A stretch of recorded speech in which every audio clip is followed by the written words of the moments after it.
সুপ্রিয় শিক্ষার্থীরা, আশা করি তোমরা সবাই ভালো আছো, নিরাপদে আছো এবং সুস্থ আছো।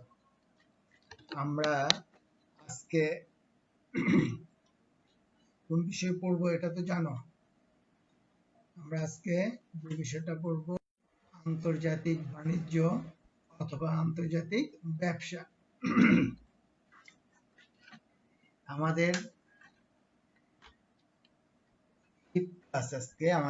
আজকে তোমরা একটু খেয়াল করো, আমরা আজকে কি পড়বো? আন্তর্জাতিক বাণিজ্যের তত্ত্বগুলো নিয়ে আলোচনা করব। আমরা এই তত্ত্বগুলোর ক্ষেত্রে আমরা কি বলতে চাই, আমরা প্রথমে একটু আগে আলোচনা করি আন্তর্জাতিক বাণিজ্যের তত্ত্ব বলতে আমরা কি বুঝি। আন্তর্জাতিক বাণিজ্যের তত্ত্ব বলতে আমরা বুঝি যে আন্তর্জাতিক বাণিজ্যটা কেন হয়, অর্থাৎ কোন দেশের সাথে কোন দেশের বাণিজ্য কেন হয়, কোন পণ্য আন্তর্জাতিক বাণিজ্যে প্রবেশ করে, কেন করে, এই সকল বিষয়ে বিভিন্ন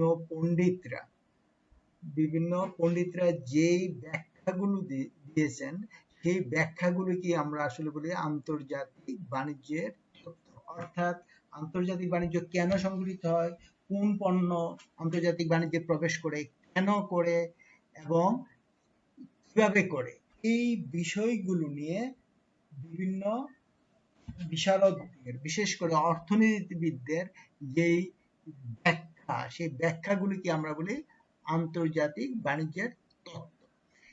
একটা জিনিস তোমরা খেয়াল করবা, আন্তর্জাতিক বাণিজ্যের তত্ত্বগুলিকে আমরা প্রধানত দুইটা ভাগে ভাগ করি, আধুনিক তত্ত্ব আর একটা ক্লাসিক্যাল তত্ত্ব।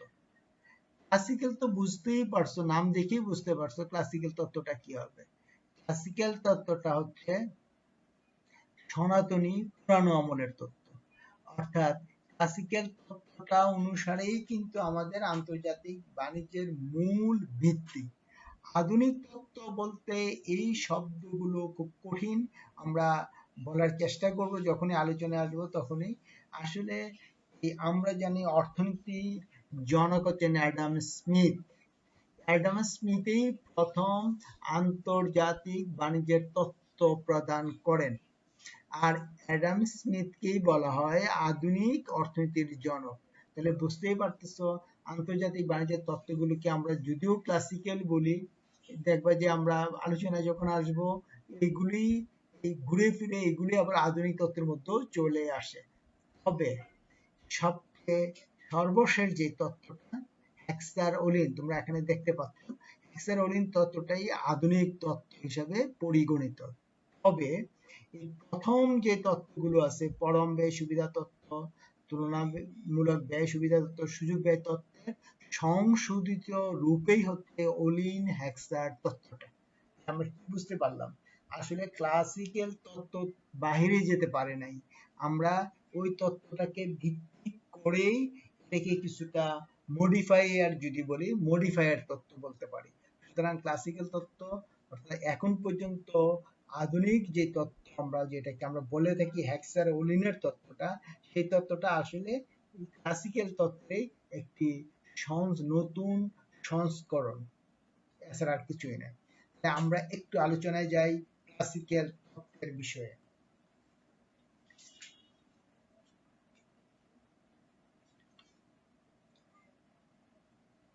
আমরা ক্লাসিক্যাল তত্ত্ব বলতে যে আমরা প্রথমে বলতে চাই, আমরা প্রথমেই বলছিলাম আন্তর্জাতিক বাণিজ্যের তত্ত্বগুলোর প্রথমটা কে দিয়েছেন? Adam Smith. উনি সর্বপ্রথম 1776 সালে এই তত্ত্বটা, দ্যাট মিন্স বণিক তত্ত্ব আমরা যেটাকে বলি, বণিক বা মার্কেন্টাইলিজম, সেটা উনি শুরু করেন। এবং ওই তত্ত্বটা আসলে ফরাসি ভূমিবাদী অর্থনীতিবিদরা এই তত্ত্বটা আলোচনায় আনেন, প্রথম ওনার কথা। এবং এই তত্ত্বের সবচেয়ে খারাপ দিক হচ্ছে যে রাষ্ট্রীয় সম্পদ এবং শক্তি অর্জনটাকেই গুরুত্বপূর্ণ মনে করা হতো, আর এক রাষ্ট্রের সম্পদ এবং শক্তি বৃদ্ধির জন্য ওরা গুরুত্বপূর্ণ মনে করত স্বর্ণকে। সুতরাং যেই দেশের যেই কাছে বেশি পরিমাণে স্বর্ণ মজুদ থাকবে ওই দেশেই তত বেশি উন্নত, এটাই ধরে নেওয়া হতো। এবং এই কথাটাই প্রথম বলছেন অ্যাডাম স্মিথ, তার সাথে অনেকেই যোগ দিচ্ছেন, যেমন টমাস মোর, জেমস স্টুয়ার্ট, এই অন্যরাও। তাহলে এই ক্ষেত্রে কি করা হতো, যে সম্পদ অথবা মূল্যবান পাথর বা মূল্যবান ধাতু এগুলোকে সংগ্রহ করাই ছিল তাদের টার্গেট।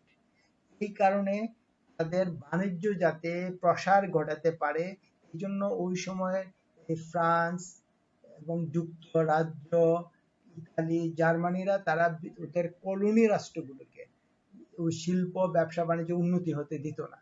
তারা ওই দেশে তাদের পণ্য রপ্তানি করত এবং ওই দেশ থেকে তারা মূল্যবান সম্পদ, দ্যাট মিনস মূল্যবান পাথর, মূল্যবান ধাতব পদার্থ এবং স্বর্ণ তারা সংগ্রহ করত।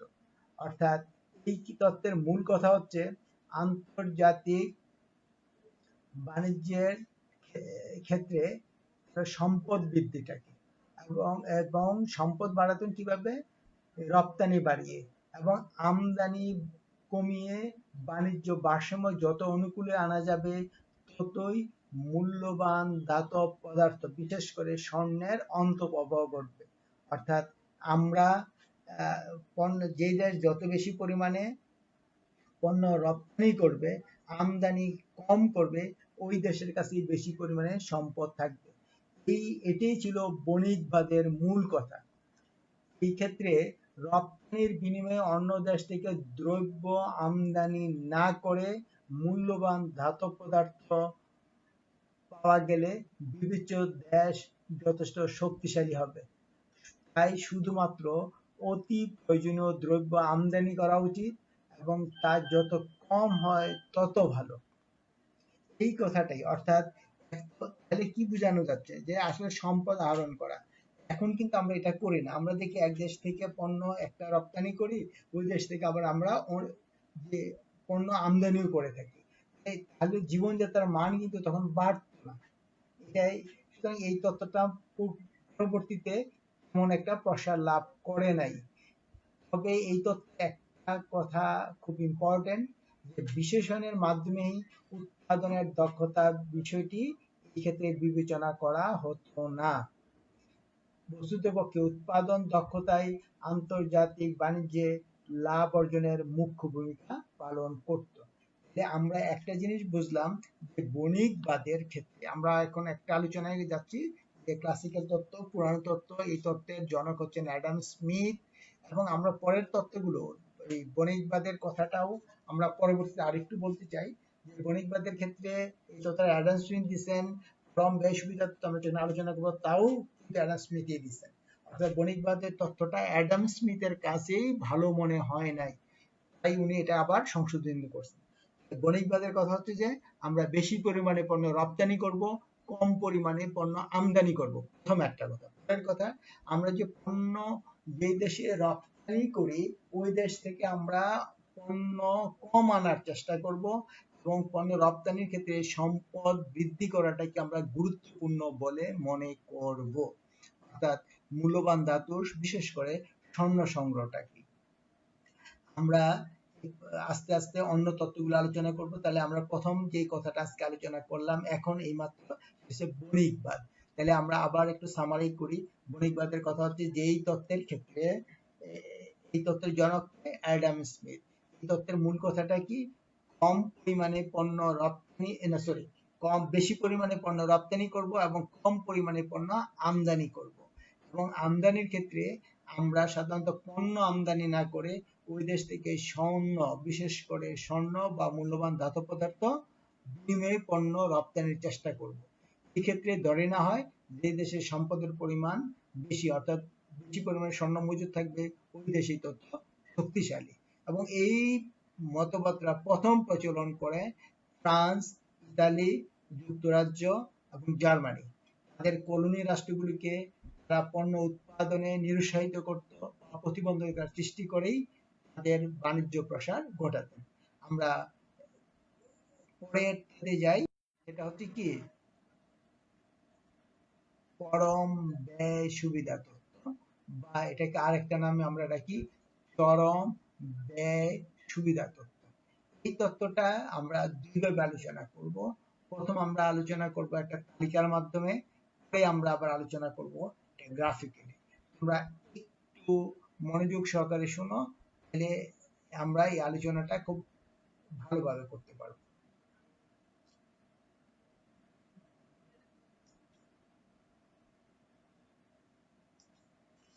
তোমরা একটু খেয়াল করো, এই যে আমরা পরম ব্যয় সুবিধা তত্ত্ব বা চরম ব্যয় সুবিধা, এই ক্ষেত্রে এটাও কিন্তু ক্লাসিক্যাল তত্ত্বই। আমরা আগে যে বললাম কোনটা ক্লাসিক্যাল কোনটা কি, এই কথাগুলো বলা খুব কঠিন। বেশিরভাগ তত্ত্বই অ্যাডাম স্মিথই দিয়ে গেছেন।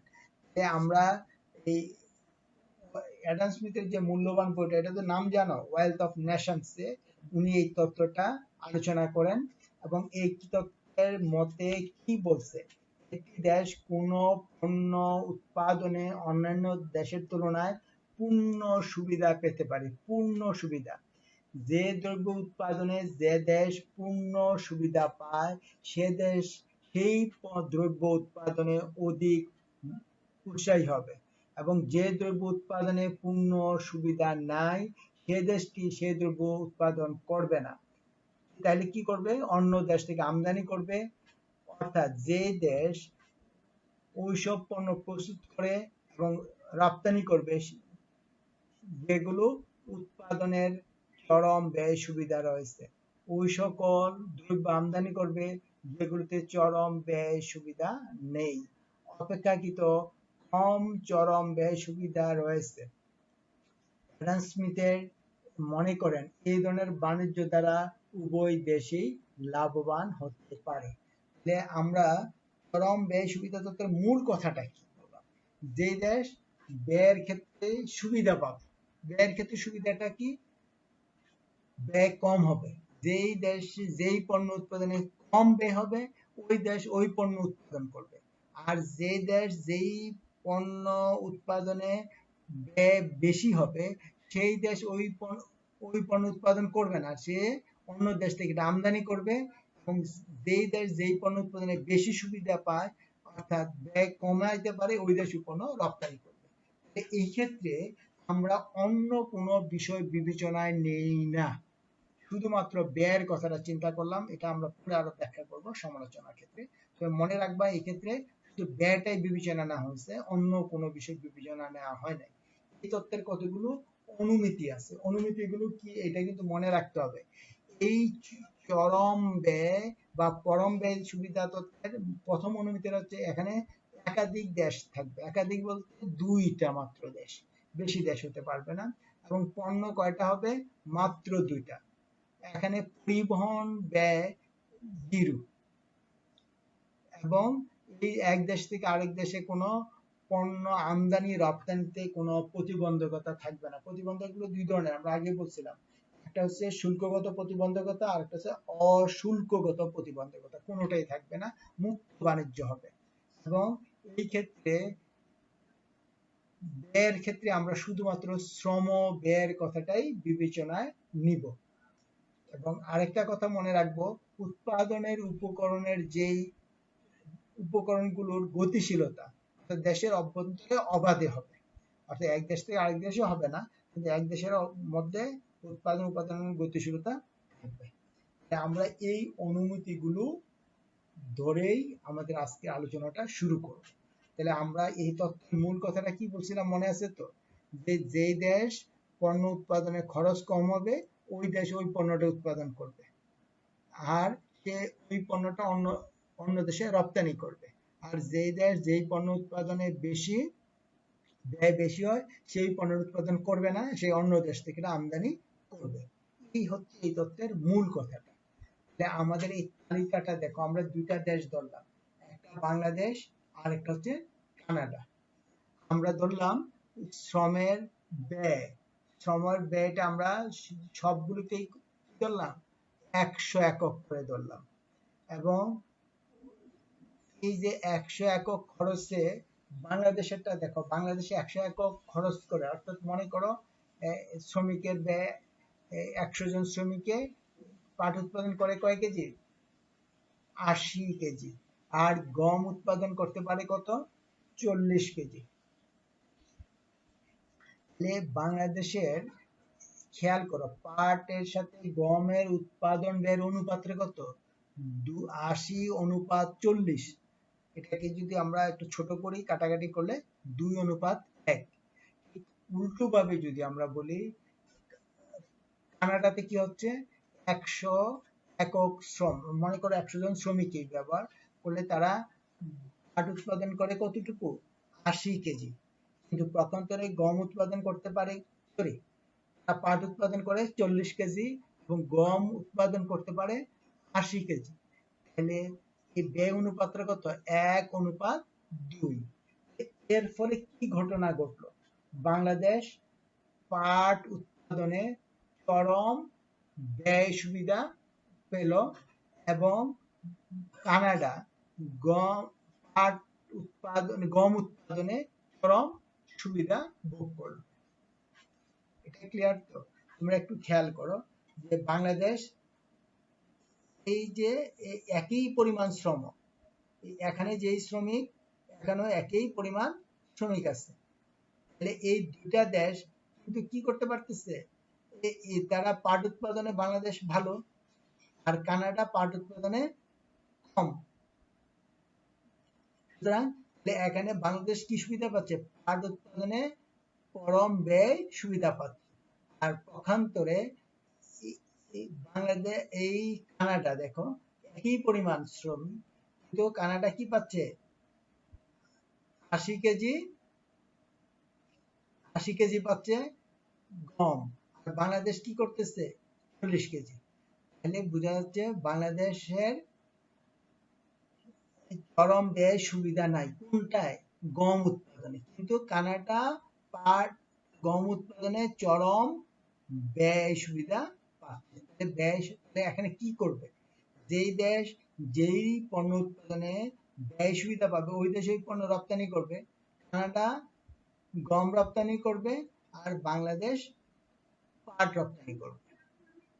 তাহলে বাংলাদেশের সাথে বাণিজ্যিক সম্পর্কটা কিভাবেই গড়ে উঠবে। তাহলে বাংলাদেশের সাথে কানাডার আন্তর্জাতিক বাণিজ্য কি হবে? বাংলাদেশ পাট রপ্তানি করবে এবং কানাডা পাট আমদানি করবে, আর পক্ষান্তরে বাংলাদেশ গম আমদানি করবে আর কানাডা গম রপ্তানি করবে। শেষ কথাটা। এই কথাটাই আমরা যখন তালিকার মাধ্যমে দেখালাম, এই চিত্রটাই আমরা আবার একটু তোমরা খেয়াল করো, আমরা কিসের মাধ্যমে দেখাচ্ছি? একটা গ্রাফিক্যালি প্রেজেন্টেশন করছি, তোমরা এটা একটু খেয়াল করো।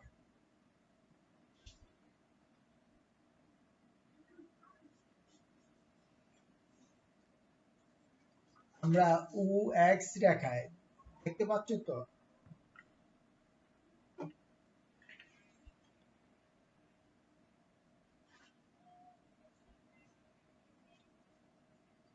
আমরা ও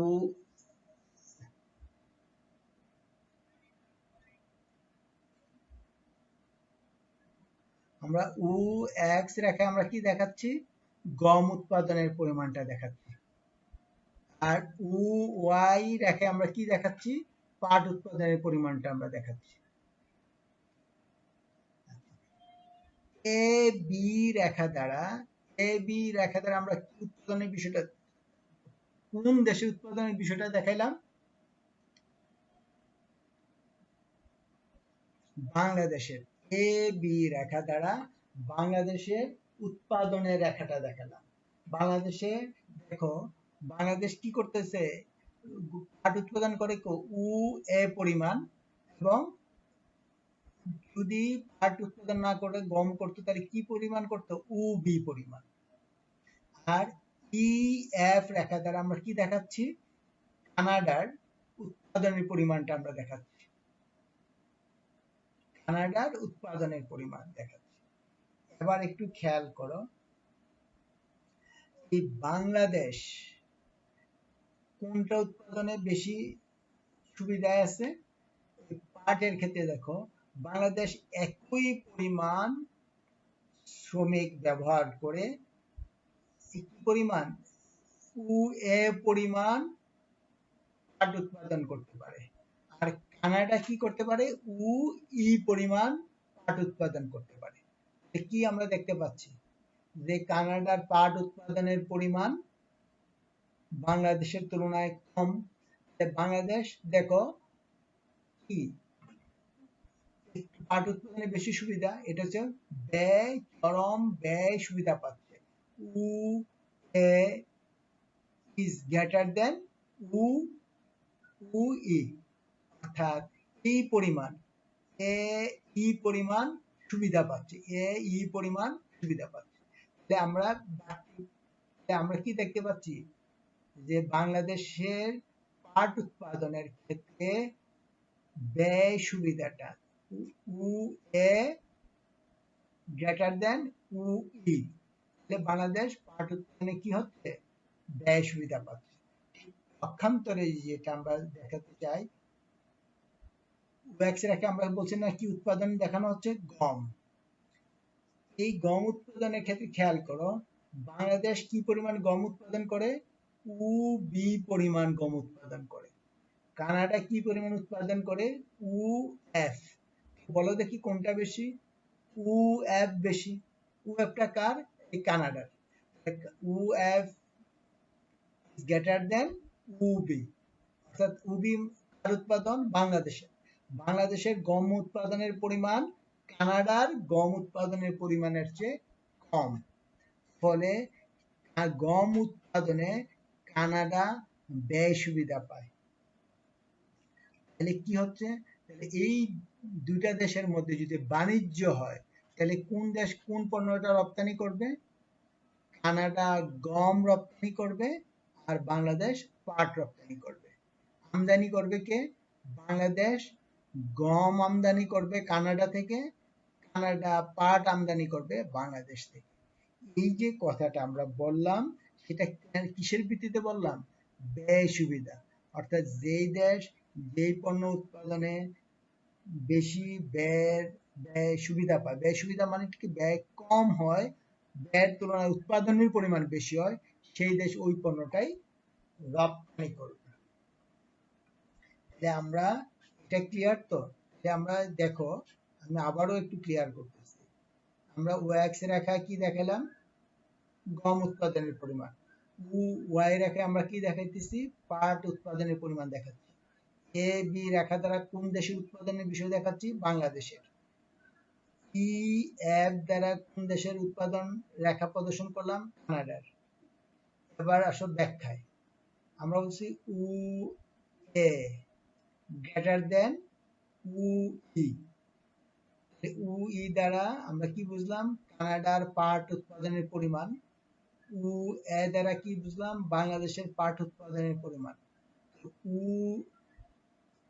ই লেস দেন উ এ। সুতরাং যেহেতু বাংলাদেশ পাট উৎপাদনে ব্যয় সুবিধা পাচ্ছে, ব্যয় সুবিধা কতটুকু? এ ই ব্যয় সুবিধা পাচ্ছে, এই জন্য বাংলাদেশ পাট রপ্তানি করবে, উৎপাদন করবে বেশি, এবং যেহেতু বেশি করবে এই জন্য সে কানাডাতে পাট রপ্তানি করতে পারবে। এবং উল্টোভাবে দেখো, কানাডায় উ এক্স রেখে আমরা কি দেখাচ্ছি? গম উৎপাদনের পরিমাণ। কানাডা গম উৎপাদন করে উ এফ পরিমাণ, বাংলাদেশ গম উৎপাদন করে উ বি পরিমাণ।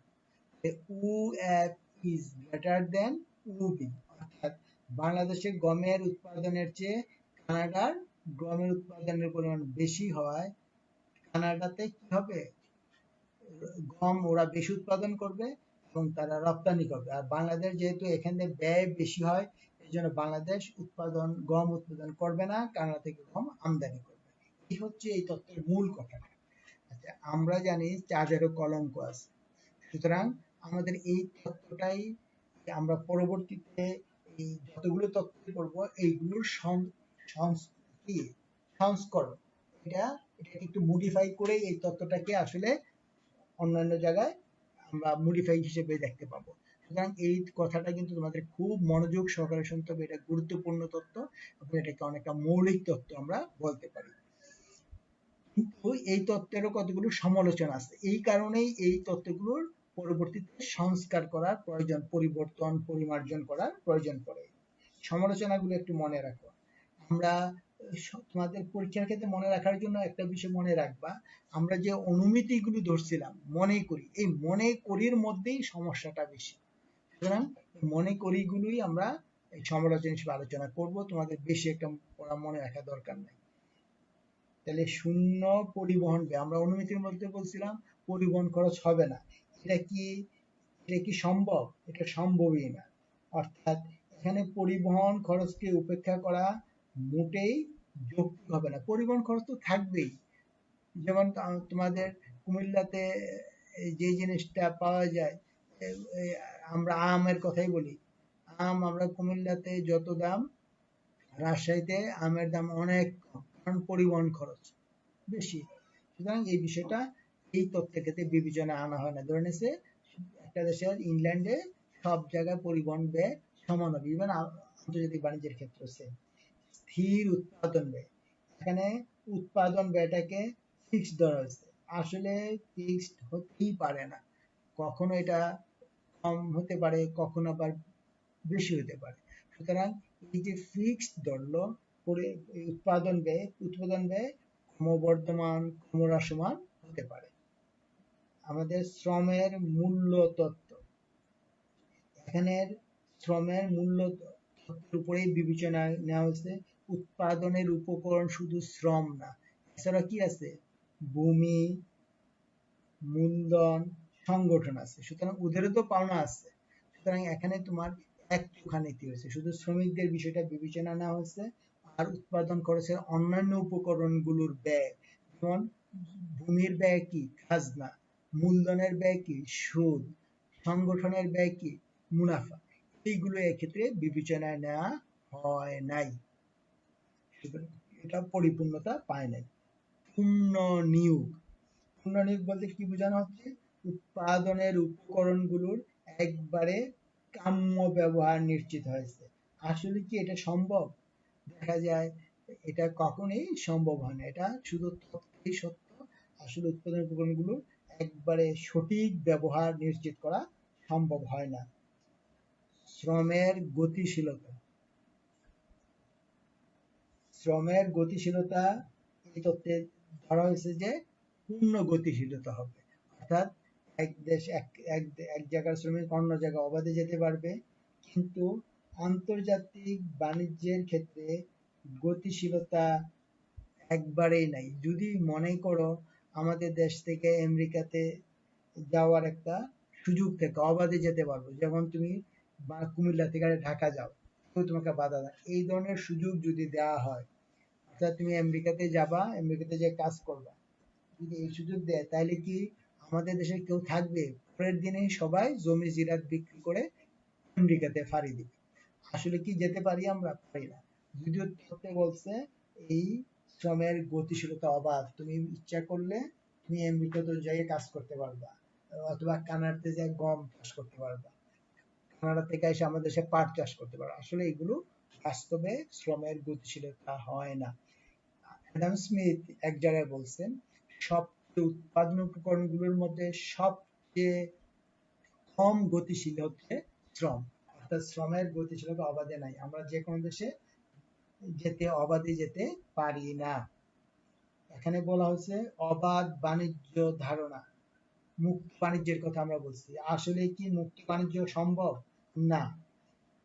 এটা যদিও আমাদের WTO ওয়ার্ল্ড ট্রেড অর্গানাইজেশন বলছে আমাদের অবাধে এক দেশ থেকে আরেক দেশের বাণিজ্য হতে পারে, যদিও ইউরোপিয়ান ইউনিয়নের দেশগুলোর মধ্যে কিছুটা এটার প্রয়োগ দেখা যাচ্ছে, কিন্তু সারা পৃথিবীতে এটার প্রয়োগ তেমন একটা নাই। অর্থাৎ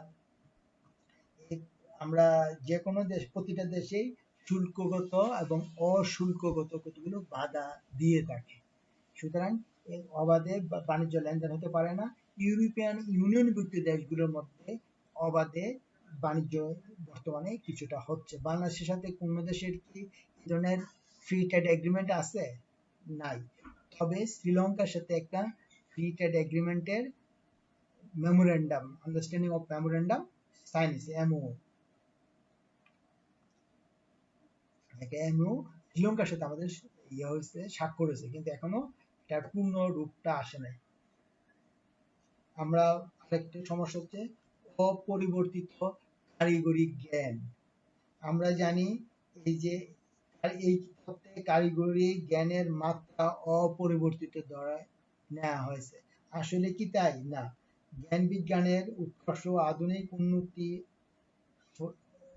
অর্থনীতির ফলে এই ধারণা অস্বীকার করা হয়েছে। অর্থাৎ সকল দেশের মানুষের কারিগরি জ্ঞান একরূপ না। যেমন আমাদের যদি বলি জাপানি লোকের কারিগরি জ্ঞান আর বাংলাদেশের শ্রমিকের কারিগরি জ্ঞান এক না।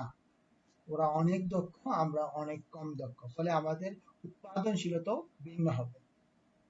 শ্রমের দক্ষতা সমান নয়, এটাও কিন্তু সত্য কথা। কিন্তু এটা যদিও আমাদের তত্ত্বে বলা হয়েছে কি সকল শ্রমিকের দক্ষতা প্রায় সমান হবে, আসলে কি এটা সম্ভব? আসলে এটা সম্ভব না। আমরা আজকে তুলনামূলক ব্যয় তত্ত্বটি পড়লাম। পরীক্ষায় যদি আসে মনে রাখবা, তোমার চরম ব্যয় তত্ত্ব বা পরম ব্যয় সুবিধা তত্ত্ব যদি আসে, আমরা কিন্তু সমালোচনা সহ উত্তর দিব। তোমাদের মধ্যে একটা ধারণা যে তোমার সমালোচনা দিতে চাও না, অবশ্যই সমালোচনা দিবা। এবং তথ্যগুলো প্রথমেই আমরা মূল কথাটা আমরা বলছি, খেয়াল করো। প্রথম আমরা কিন্তু মূল কথা বলছি, পরে অনুমতিগুলো বলছি, পরে তালিকা পদ্ধতির ব্যাখ্যা দিলাম, পরে আমরা গ্রাফিক্যালি দেখাইছি, তারপরে সমালোচনা। তোমরাও ঠিক পরীক্ষা ওইভাবেই লিখবা। পরীক্ষায় কিন্তু এই প্রশ্নগুলো আসে, তোমরা একটু মনোযোগ সহকারে পড়বা, আশা করি তোমাদের উপকৃত হবে। আর তোমরা সবাই ভালো থাকো, সুস্থ থাকো। আমরা চাই তোমরা সবাই নিরাপদ পড়াশোনা করবা। পরীক্ষা কিন্তু হয়ে যাবে, তোমাদের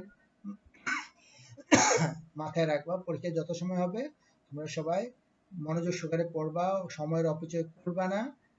তোমরা সবাই ভালো থাকো, সুস্থ থাকো, নিরাপদে থাকো। বলে আজকে আমাদের ক্লাস শেষ করলাম। সবাইকে ধন্যবাদ। আসসালামু আলাইকুম।